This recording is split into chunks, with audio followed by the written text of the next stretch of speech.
وقال النبي صلى الله عليه وسلم كل بني آدم خطاؤون وخير الخطائين التوابون. وقال رسول الله صلى الله عليه وسلم لا طاعة لمخلوق في معصية الخالق، أو كما قال النبي عليه الصلاة والسلام. وصدق رسوله النبي الكريم، ونحن على ذلك من الشاهدين والشاكرين والذاكرين، والحمد لله رب العالمين. সকলে একটু দুরূদ শরীফ পড়ি। اللهم صل على محمد وعلى آل محمد كما صليت على إبراهيم وعلى آل إبراهيم إنك حميد مجيد. اللهم بارك على محمد وعلى آل محمد كما باركت على إبراهيم وعلى آل إبراهيم إنك حميد مجيد. بلغ العلا بكماله كشف الدجى بجماله حسنت جميع خصاله صلوا عليه وآله. সকলে একটু জিকির করি লা ইলাহা ইল্লাল্লাহ লা ইলাহা ইল্লাল্লাহ লা ইলাহা ইল্লাল্লাহ লা ইলাহা ইল্লাল্লাহ লা ইলাহা ইল্লাল্লাহ লা ইলাহা ইল্লাল্লাহ লা ইলাহা লা ইলাহা ইল্লাল্লাহ লা ইলাহা ইল্লাল্লাহ লা ইলাহা ইল্লাল্লাহ মুহাম্মাদুর রাসূলুল্লাহ সাল্লাল্লাহু আলাইহি ওয়াসাল্লাম। سبحانك لا علم لنا إلا ما علمتنا إنك عليم الحكيم. رب اشرح لي صدري ويسر لي أمري واحلل عقدة من لساني يفقه قولي. مومن جو فدا نقش کفے پائے نبی ہو، مومن جو فدا نقش کفے پائے نبی ہو زیر قدم آج بھی عالم کا خزینہ، ہو زیر قدم آج بھی عالم کا خزینہ. گر سنت نبوی کی کرے پیروی امت، گر سنت نبوی کی کرے پیروی امت، تو پاس نکل جائے گا پھر اس کا سفینہ، تو پاس نکل جائے گا پھر اس کا سفینہ.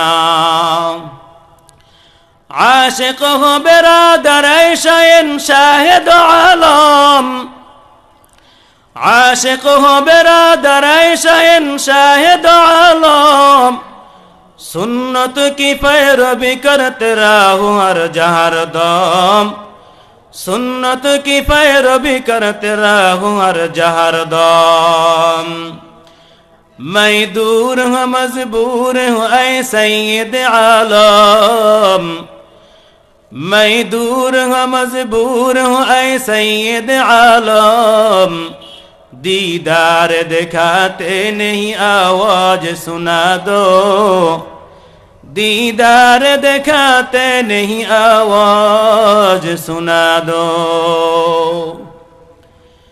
अल्हम्दुलिल्लाह उजिला पश्चिमपाड़ा हिलफुल फजुल संगठन उद्योगे चतुर्थ बार्षिक ওয়াজ মাহফিলের সম্মানিত সভাপতি, প্রধান অতিথি ও বিশেষ অতিথি,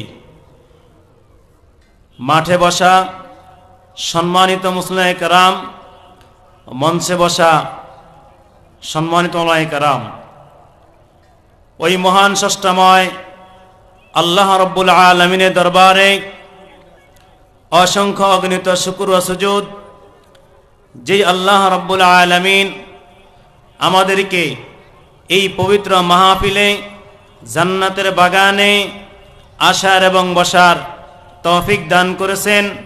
সেই জন্য সকলে উচ্চ আওয়াজে মন থেকে শুকর আদায় করি আলহামদুলিল্লাহ।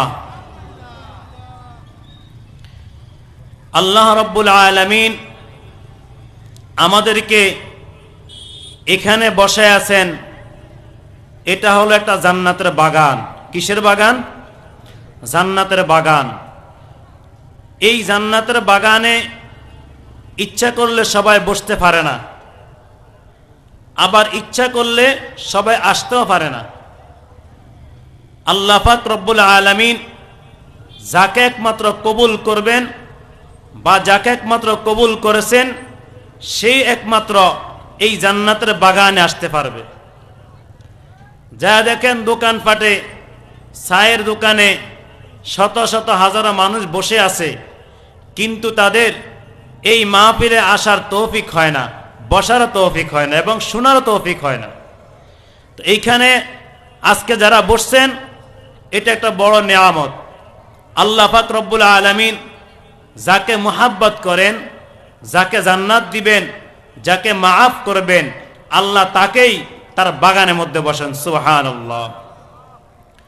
তো আল্লাহ রব্বুল আলামিন পবিত্র কোরআনে বলেন, কুল ইয়া ইবাদিয়াল্লাযীনা আসরাফু আলা আনফুসিহিম লা তাকনাতু মির রাহমাতিল্লাহ। আল্লাহ বলেন, কুল ইয়া ইবাদিয়াল্লাযীনা, হে আমার বান্দা বান্দিরা, আসরাফু আলা আনফুসিহিম, তোমরা যারা নিজের নফসের উপরে জুলুম করেছো। আচ্ছা বলেন তো, আমরা কি কেউ আছি যে নিজের নফসের উপর জুলুম করি না? কি বলেন? সবাই নিজের নফসের উপর জুলুম করি তো? আল্লাহ এটাই বলেন, যারা নিজের নফসের উপর জুলুম করেছো, গুনাহ করেছো, লা তাকনাতু মির রাহমাতিল্লাহ, আল্লাহ বলেন বান্দা তোমরা নৈরাশ হও না। কি হয় না? তোমরা নৈরাশ হও না। ইন্নাল্লাহা ইয়াগফিরুয যুনুবা জামিআ, নিশ্চয়ই আল্লাহ তাআলা ক্ষমা করবেন বান্দার সমস্ত গুনাহ। সুবহানাল্লাহ। ইন্নাহু হুয়াল গফুরুর রহিম, নিশ্চয় আল্লাহ অত্যন্ত ক্ষমাশীল এবং তিনি দয়ালু। কোরআনের এই যে আয়াত আল্লাহ রাব্বুল আলামিন অবতীর্ণ করেছেন একমাত্র বান্দা বান্দির জন্য। কাদের জন্য? দুনিয়াতে মানুষ গুনাহ করেন এমন কোন মানুষ আছে? মানুষ গুনাহ করেন এমন কোন লোক আছে? সবার কম বেশ কি গুনাহ আছে।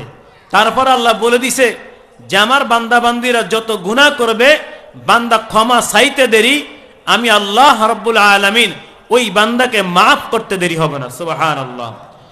মাগফিরাত দার রদ উমিদা যে লুৎফে তু, মাগফিরাত দার রদ উমিদা যে লুৎফে তু, যাকে খুদ पर মুদাইলা তাকনাতু, যাকে খুদ पर মুদাইলা তাকনাতু। আল্লাহর নবী মুহাম্মদুর রাসূলুল্লাহ সাল্লাল্লাহু আলাইহি ওয়াসাল্লাম বলেন, ও দুনিয়ার উম্মতেরা তোমরা শুনে নাও, দুনিয়ার মধ্যে প্রত্যেকটা উম্মত গুনাহগার, প্রত্যেকটা উম্মত নাফরমান, প্রত্যেকটা উম্মত গুনাহ করে, এই উম্মতের মধ্যে যেই উম্মত আল্লাহর দরবারে তওবা করবে, গুনাহ ছেড়ে দিয়ে দ্বীনের রাস্তা চলে আসবে, আল্লাহর নবী বলেন ওই ব্যক্তির মতো দুনিয়াতে ভালো আর মানুষ হতে পারে না। এই কারণে যারা গুনাহ থেকে ক্ষমা চাইবে তাদের মতো দামি আর পৃথিবীতে আর কেউ নাই। আর কি? আচ্ছা বলেন তো, যার গুনাহ নাই তার মতো ভালো আর কেউ আছে দুনিয়াতে? আর যার গুনাহ আছে সে সব জায়গায় দোষী। সব জায়গায় কি? দোষী। এই কারণে গুনাহ করছি তো ক্ষমা চাইতে হবে। কিতাবের মধ্যে না হয় আল্লাহর নবীর জমানায় আল্লাহর এক বান্দা তিনি এমন গুনাহ করছে, ওই ব্যক্তি ছিলেন একজন কাফন চোর। একজন কি চোর ছিলেন? কাফন চোর। ওই ব্যক্তি সবসময় কাফন চুরি করত। ওই ব্যক্তি সবসময় কাফন চুরি করত, আল্লাহ নাফরমানি করত। আল্লাহর বান্দা একদিন মদিনার মধ্যে একদিন একজন আনসারি মহিলা মারা গেল। ওই মহিলা মারা যাওয়ার পর ওই আল্লাহর বান্দা রাত্রিবেলা তার কাপড় চুরি করলো। কাপড় চুরি করার পরে এবার ওই আল্লাহর বান্দা অনেক দূর চলে গেল। চলে যাওয়ার পরে শয়তান তার অন্তরে কুমন্ত্রণা দেওয়া শুরু করলো, আর বলে, হে আল্লাহর বান্দা, তুমি যে কাফন চুরি করেছ তোমার তো এখনো হয় নাই। তুমি যদি একটা গুনার কাজ করতে পারো তোমার মনটা অনেক ভালো থাকবে, অনেক প্রফুল্ল থাকবে। কি কাজটা? শয়তান তার অন্তরে কুমন্ত্রণা দিতে লাগলো, হে আল্লাহর বান্দা, তুমি যদি এই বান্দির সঙ্গে জিনা করা ব্যভিচারী করো, এই মৃত্যুর সঙ্গে যদি তুমি জিনা ব্যভিচার করো তাহলে তুমি সব দিকে তুমি ভালো থাকবা। এই বান্দা শয়তানের ধোঁকা পড়ে ওই মহিলার সঙ্গে যা কবর আবার জিনা করে আসলো, মৃত ব্যক্তির সঙ্গে জিনা করার পরে এই বান্দা রওনা দিয়েছে, সামনে অগ্রসর হইতে যাইতেছে। প্রতিমধ্যে দেখে এই মহিলা জীবিত হয়ে এই বান্দাকে বলতেছে, হে আল্লাহর বান্দা, তুমি আমাকে নাপাক করে গেলা, হাসরের ময়দানে আমি উঠতে হবে নাফরমান হয়ে, নাপাক উঠতে হবে। তোমার বিচার আল্লাহ পাক রব্বুল আলামিন হাসরের ময়দান অবশ্যই করবেন, তোমাকে ছাড় দেওয়া হবে না। এবার আল্লাহর বান্দা তিনি চলে গেলেন ওই জামানার পয়গম্বর সাহাবী হযরত ওমর ফারুক রাদিয়াল্লাহু তাআলা এর কাছে। যা বলতেছেন, ও আল্লাহর পয়গম্বরের সাহাবী হযরত ওমর ফারুক রাদিয়াল্লাহু তাআলা এর কাছে বলতেছে, আমি এমন এক গুনাহ করেছি, আমি এমন এক নাফরমানি করেছি, আল্লাহ পাক রব্বুল আলামিন জানেন আমাকে maaf করবে কিনা, আমাকে ক্ষমা করবে কিনা। ওমর ফারুক রাদিয়াল্লাহু তাআলা বলেন, হে আল্লাহর বান্দা, তুই বলো এমন কি গুনাহ করেছো যেই গুনাহ মালিক তোমাকে maaf করবে না, যেই গুনাহ মালিক তোমাকে ক্ষমা করবে না? তুমি এমন কি গুনাহ করেছো, তুমি তাড়াতাড়ি বলো। আচ্ছা বলেন তো, যদি কোনো ব্যক্তি এরকম জিনা ব্যভিচারী করে, এটা কি কোনো বলার কথা? আরো কার সঙ্গে? একজন মৃত মহিলার সঙ্গে। কার সাথে করছে? মৃত মহিলার সঙ্গে। এটা যদি কেউ শুনে তাকে রাখবে দুনিয়াতে? করছে মৃত মহিলার সঙ্গে করছে, বড় ধরনের ব্যভিচারী। আল্লাহর বান্দা লজ্জা বলতেছে না, কি বলবে। তারপরে বলল, ওমর ফারুক রাদিয়াল্লাহু তাআলা শুনে তিনি চোখের পানি ছেড়ে দিলেন, আর বললেন, হে নাফরমান, তুমি আমার দরবার থেকে বের হয়ে যাও, তোমাকে আল্লাহ পাক রব্বুল আলামিন maaf করবে না। এই আল্লাহর বান্দা চলে গেলেন, এমন কান্নাকারি করতেছেন, কানতে কানতে উনিও কানতেছে, ওমর ফারুক রাদিয়াল্লাহু তাআলা কানতেছে। ওমর ফারুক রাদিয়াল্লাহু তাআলা আনহু উনি কি করলেন? আল্লাহর নবী দরবারে নিয়ে গেলেন। আল্লাহর নবীর দরবারে যাওয়ার পর এবার এই বান্দা কান্নাকারি করতেছে, ওমর কাঁদে, ওই আসামিও কাঁদতেছে। আল্লাহর নবী বলে, হে ওমর, তুমি কেন কান্দো? কি সমস্যা তোমার? তুমি কেন কাঁদতেছো? তুমি একটু বলো। ওমর ফারুক রাদিয়াল্লাহু তাআলা তিনি কি করলেন? ওই যুবককে দেখায় দিলেন, বললেন, ইয়া রাসূলুল্লাহ, ইয়া হাবিবাল্লাহ, আমার কোনো দোষ নাই, আমার কোনো অন্যায় নাই, আপনি আপনার উম্মতকে জিজ্ঞেস করেন, আল্লাহর বান্দাকে জিজ্ঞেস করেন। আল্লাহর বান্দাকে টেনে নিয়ে আসলেন, আর বলেন, যুবক তুমি কেন কান্নাকাটি করতেছো, বলো। যুবকের আরো চোখের পানি বেড়ে গেল, আরো কান্নার আওয়াজ বেড়ে গেল। এবার যুবক কান্না করে, আর কোনো কথা বলে না। বলে, তুমি এমন কি গুনাহ করেছো, তুমি একটু বলো। যুবক বলে, ইয়া রাসূলুল্লাহ, ইয়া হাবিবাল্লাহ, আমি এমন গুনাহ করেছি যেই গুনাহ কখন আমার মালিক আমাকে maaf করবে না। মাগফিরাত দার রাদ উমিদ আজ লুৎফে তু মাগফিরাত দার রদ উমিদ আজে লুৎফে তু যাকে খুদ ফরমুদাইলা তাকনাতু যাকে খুদ ফরমুদাইলা তাকনাতু। এবার যুবককে বলে, হে যুবক বলো, তুমি যে বলছো আল্লাহ তোমাকে মাফ করবে না, তোমার গুনাহ অনেক বড়। এ যুবক, তুমি বলো তোমার গুনাহ বড় নাকি আমার আল্লাহ বড়? বলে আমার গুনাহ হলো ছোট, আমার আল্লাহ অনেক বড়। বললো যে আল্লাহ যেহেতু বড়, তার মাপটা অনেক বড়। তুমি বলো যুবক এমন কি গুনাহ করেছ যেই মালিক তোমাকে কোনো মাফ করবে না? বলে ইয়া রাসূলুল্লাহ, ইয়া হাবিবাল্লাহ, আমি কয়দিন আগে এই মদিনার মধ্যে একজন আনসারী মহিলা মারা গেল। এই মহিলার কবরে যায় আমি তার কাফনে কাপড় চুরি করলাম এবং আমি কি করলাম, তার সঙ্গে জিনা ব্যভিচারী করলাম। আল্লাহর নবী মুহাম্মদুর রাসূলুল্লাহ সাল্লাল্লাহু আলাইহি ওয়াসাল্লাম এই কথা শুনে যুবককে ঘাট ধরে তার হুজরাখানা থেকে বের করে দিল। আর বলে, হে যুবক, তোমার জন্য ওই জাহান্নাম অপেক্ষা করতেছে, তোমার জন্য ওই আগুন অপেক্ষা করতেছে। আমার মালিক কখনো তোমাকে মাফ করবে না। এবার এই যুবক কি করলো, তার আল্লাহ নবীর হুজরাখানা থেকে চলে গেল তার হুজরাখানায়। এই যুবক একটানা 40 দিন পর্যন্ত আল্লাহ দরবারে কান্নাকাটি করতেছে, সারা রাত ইবাদত করতেছে। আর বলে, ওগো আল্লাহ, যখন 40 দিন হয়ে গেল, 39 দিন হয়ে গেল, এই যুবক আল্লাহর দরবারে হাত রে কান্নাকাটি করতেছে। আর বলে, আল্লাহ, আমি এমন এক গুনাহ করছি যে গুনাহ কোনো মাপ নাই। ও মালিক, তুমি দয়া করে আমাকে মাফ করে দাও। তুমি যদি আমাকে মাফ নাই করো, তাহলে তুমি আমাকে আসমান থেকে এক খণ্ড আগুনে তুমি আমাকে জ্বালায় দাও। কারণ দুনিয়া শাস্তি একেবারে সহজ, আর কবর শাস্তি একেবারে কঠিন।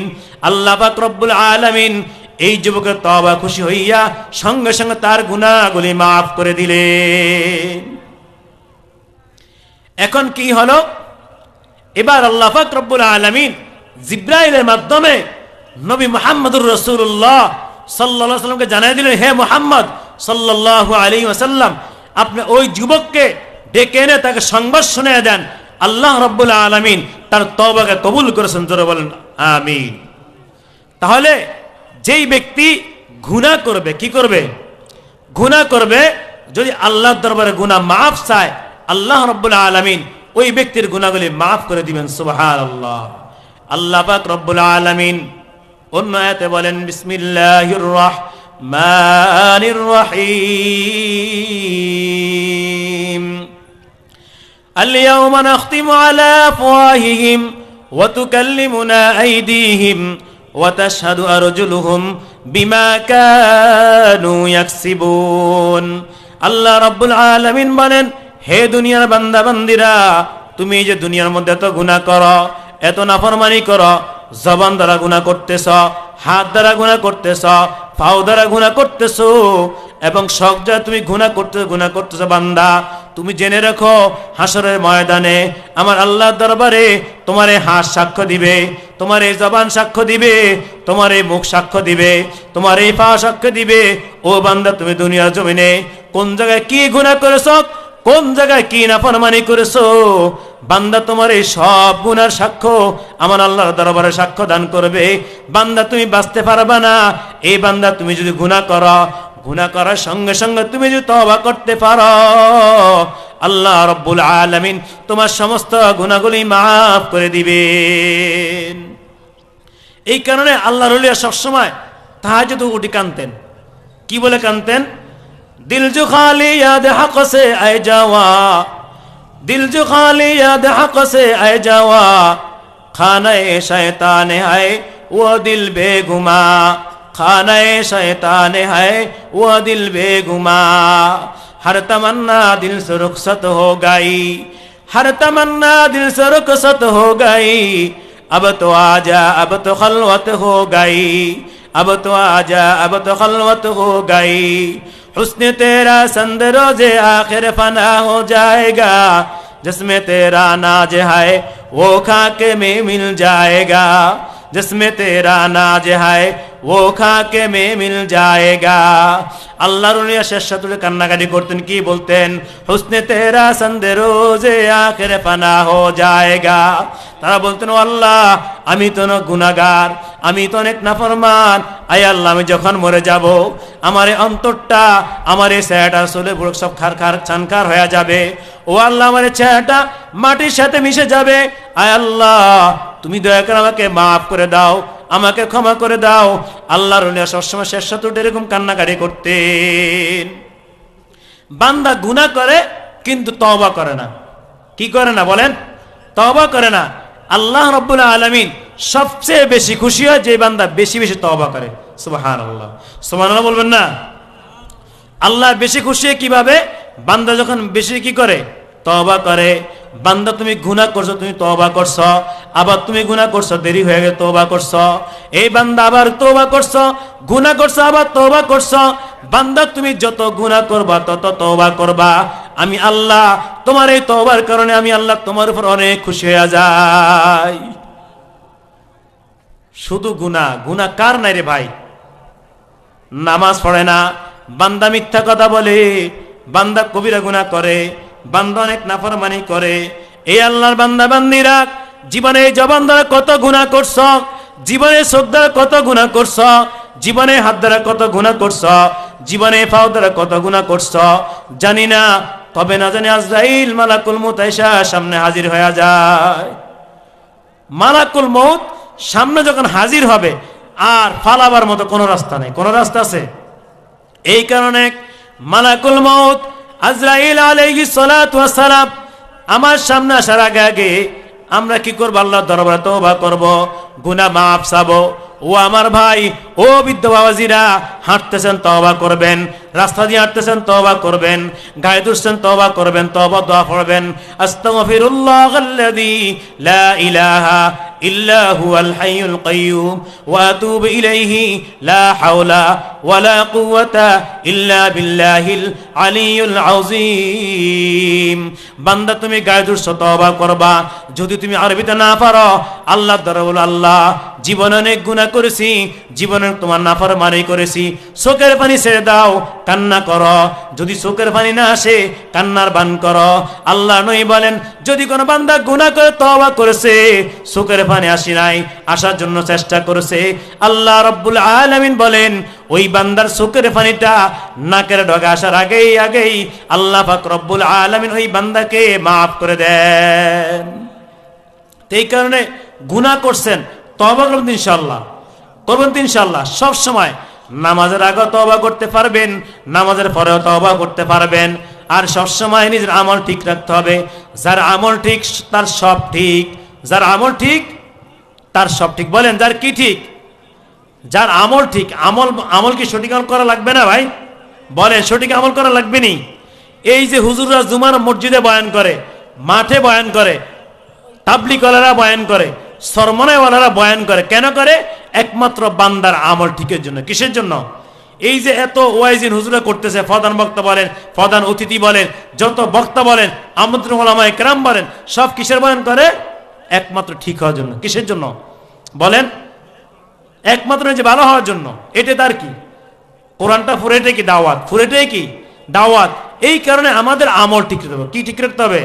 আমল সে জিন্দিগি বুনতি হায় ये जन्नत भी जहन्नम, अमल से बुनती है ये जन्नत भी जहन्नम, ये फितरत अपनी खाकी न नारी है न नूरी, ये फितरत अपनी खाकी है न नारी है न नूरी। এই কারণে নিজেদের আমল ঠিক রাখতে হবে, সব ঠিক রাখতে হবে। যার আমল ঠিক তো তার সব ঠিক। তো ইনশাআল্লাহ আজকের এই যে মাহফিল হইতেছে এখানে যুব সমাজের উদ্যোগে। কার সমাজের উদ্যোগে ভাই? যুব সমাজের উদ্যোগে। তা আমি যুব সমাজকে ধন্যবাদ দেই। আপনাদের এই এলাকার যুব সমাজেরা পারতো এই মাহফিলটা না করে একটা গানের প্যান্ডেল করতে পারতো না? কি বলে পারতো নি? এই যুবক সমাজেরা, এই যুবকেরা এই যে এই মাহফিলের সময় দিয়েছে, আমরা তার জন্য দোয়া করি, তাদের জন্য দোয়া করি আল্লাহ রাব্বুল আলামিন এই সমস্ত যুবকদেরকে যেন দ্বীনের জন্য কবুল করে নেয়। সবাই দোয়া করবেন। খাস দিলে আমি তাদেরকে ধন্যবাদ দেই, যেহেতু তারা অন্য কিছু না করে এই মাহফিলের জন্য চেষ্টা করছে। আর একটা দাওয়াত দেই, এই মাসের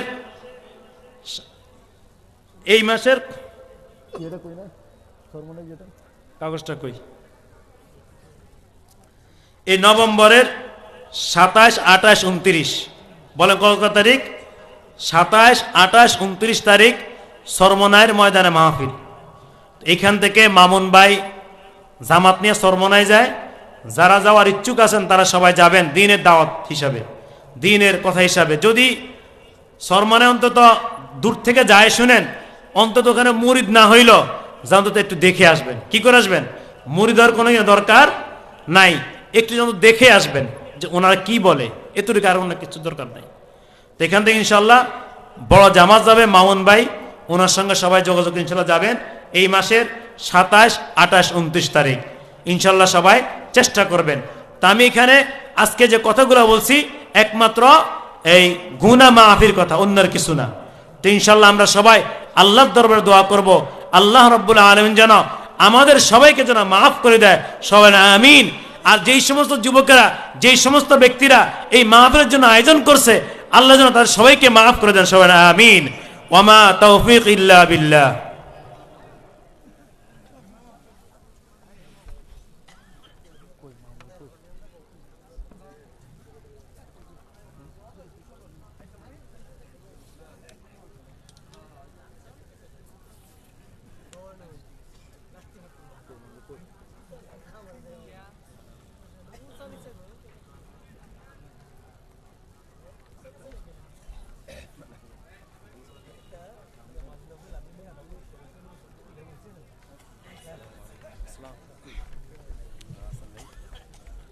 এই পর্যায়ে বক্তব্য নিয়ে আসছেন,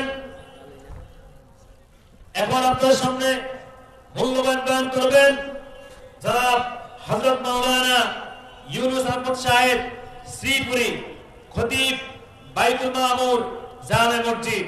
আমি হযরতকে হযরতের মূল্যবান বয়ান করার জন্য বিশেষভাবে আহ্বান করতেছি।